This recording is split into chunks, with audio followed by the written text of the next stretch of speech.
इस कहानी के लेखक है संजय कामले।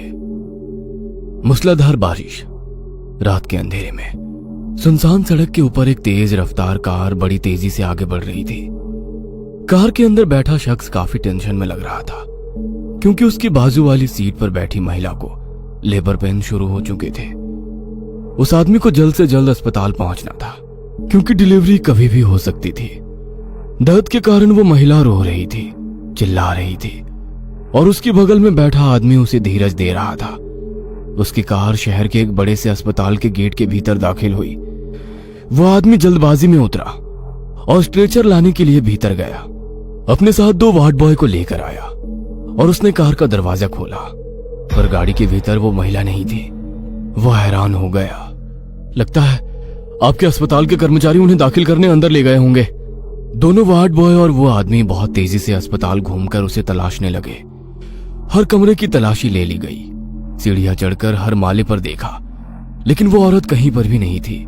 काफी तलाश करने के बाद वार्ड बॉय ने उस आदमी से पूछा, सर, क्या वो आपकी पत्नी थी?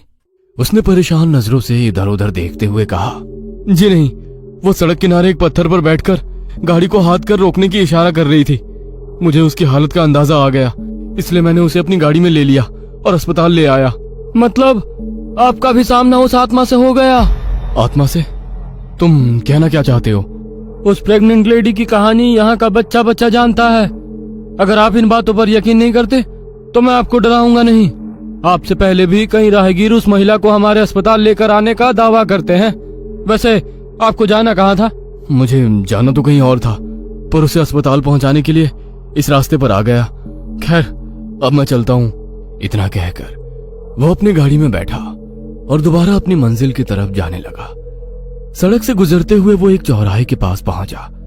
यह वही चौराहा था जहां से मुड़कर उसे दूसरी तरफ जाना था, पर उस महिला की वजह से उसे शहर जाना पड़ा। कौन होगी वो औरत? जाने दो, इतना क्या सोचना है। अपने आप से बुदबुदाते हुए गाड़ी पीछे लेने के लिए स्टीयरिंग घुमाकर पीछे देखा तो एक खून से लथपथ महिला उसकी गाड़ी की पिछली सीट पर बैठी उसे घूरे जा रही थी। वह डरावना दृश्य देखकर उसके रोंगटे खड़े हो गए।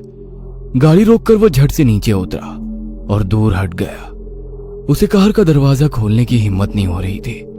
खुद को संभालते हुए वो आगे बढ़ा और कार का पिछला दरवाजा खोलने लगा। दरवाजा खोलकर वो झट से दूर हट गया और नीचे झुककर पिछली सीट पर नजरें घुमाई, पर वहां कोई नहीं था। और तभी एक कार हॉर्न बजाते हुए वहां से निकल गई। जो कुछ भी हो रहा था सब उसकी कल्पना से परे था।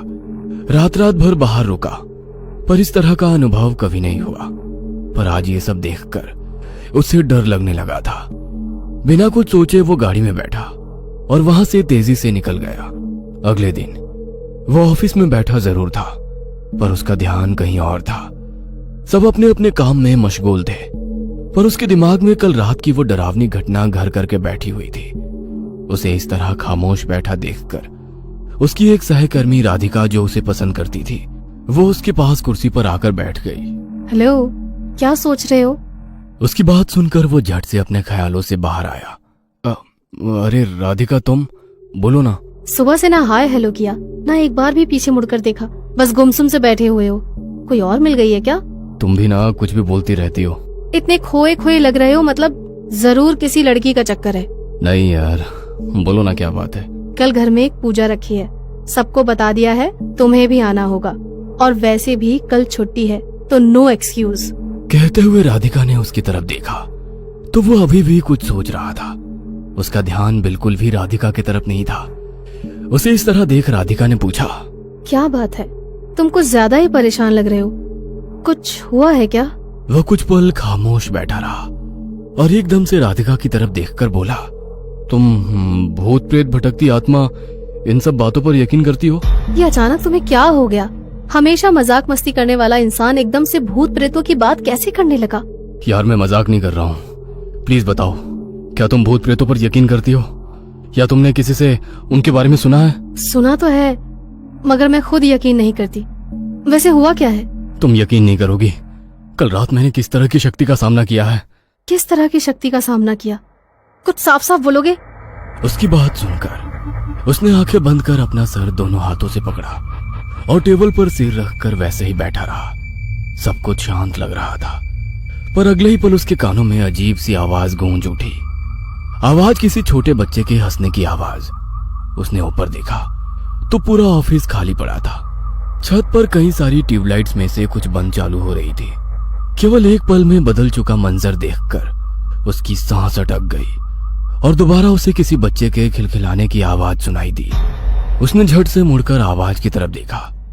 एक तरफ कुछ दूरी पर बाथरूम था, पर वहां की लाइट बंद होने के कारण कुछ साफ नजर नहीं आ रहा था। उसने गौर से देखा तो वहां कोई बाथरूम के अंदर से उसी को झांकता नजर आया। उसका दिल जोर जोर से धड़क रहा था, फिर भी हिम्मत जुटाकर वो बाथरूम की तरफ जाने लगा। बाथरूम के भीतर की लाइट चालू बंद हो रही थी, जिसकी वजह से कभी अंधेरा तो कभी उजाला हो जाता। वह बाथरूम के दरवाजे के पास पहुंच गया था। उसने आधे खुले दरवाजे से अंदर झांक कर देखा, पर कुछ भी नजर नहीं आ रहा था। तभी उसे अपने पीछे किसी के होने का एहसास हुआ, जैसे पीछे खड़ा कोई उसके काफी करीब पहुंच चुका था।